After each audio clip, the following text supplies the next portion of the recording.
Welcome back from our short commercial break, which of course was about cars. In this second part, we'll discuss the advantages and disadvantages of electrical vehicles. And we'll start off with the biggest advantage that electrical cars have no fossil fuel. Exhaust gases.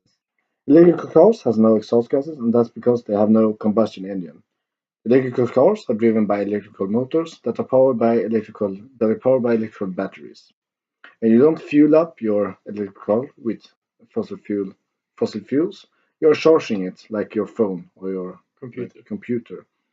And that's also a disadvantage. Exactly. Because the fuel, not the fuel, the electricity needs to come from a reliable source. It depends very much of what country you're in and what energy that country uses. Yeah. For example, in Germany and Poland, they use extremely much coal power plants, Yeah, and which creates a lot of carbon dioxide in the process exactly. of making electricity.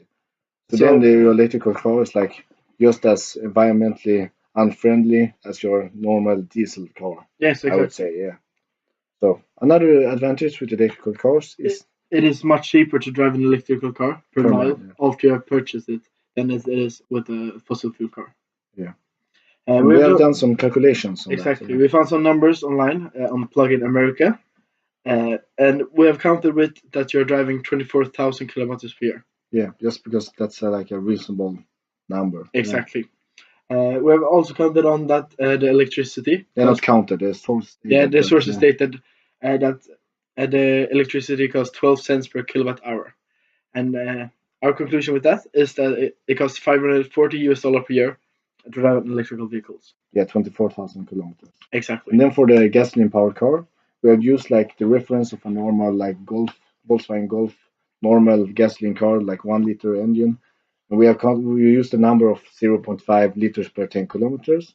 That's led to the conclusion that normal fossil fuel cars cost $1,200 per year to drive, which is nearly the double or over the double. Over the double. Yeah. And we counted on a fairly low fuel price as well, on $1 per liter. Yeah. And that's a bit over the average. Yeah, and it's cheap. A bit cheaper than the average in the US. Okay, so the next advantage is that you can drive in the HOV lane with an electrical vehicle. And the HOV lane is like it stands for highly occupancy vehicles, which is you get to drive it if you are more than one people in the car to get more environmental Yeah, that depends a bit of where in the United Yeah. States you are. It's from state to state. But like Carl said, if you're many occupants in the vehicle, you can drive there.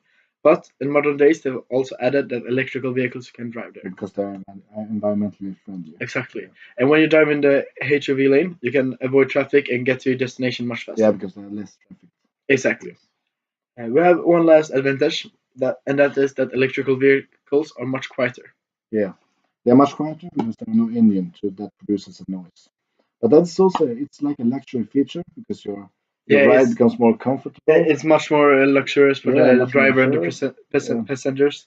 But it's also two disadvantages with that, and that firstly is safety for pedestrians. Because in the modern era, most people like are walking in the city. Yeah, I usually walk with my phone looking down like with this. the headphones in.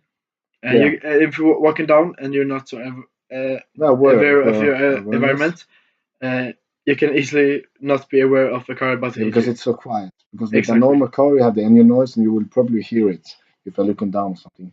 And another disadvantage is that it doesn't make any noise. Because for us that are car enthusiasts with no license, which are chemical, it's like quite boring to not be able to shift and hear the engine. No. But it's just like a that's just for some people. Yeah, for some people. Yeah.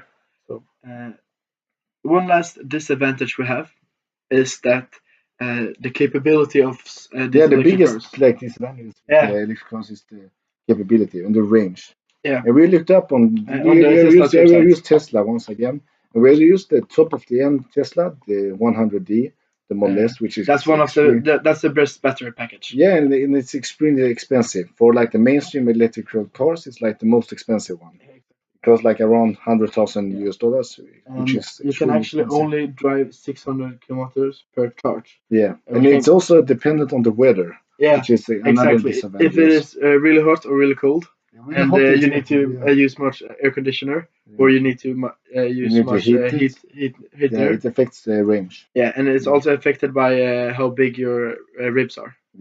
Yeah, which is a disadvantage. Exactly. So the conclusions of this podcast is that it depends really much of what energy source you use. If it will be more environment friendly to drive an electrical than vehicle. a normal gasoline car. But I think that the United States will have the capabilities to make it efficient. Exactly. They need to develop a more modern nuclear power, or solar plants, or power. or make more wind power plants, make more renewable sources, and make no more renewable energy to charge the electric car. Because if you drive on a renewable energy, it is actually really good for the environment. Efficient.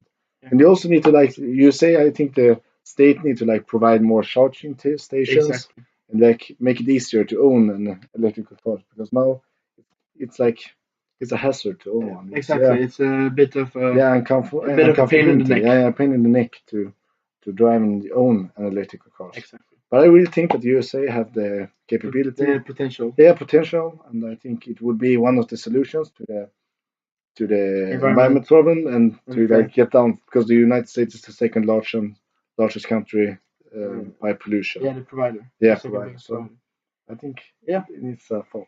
Yeah, thanks for listening to our podcast. Yes. And have a nice weekend.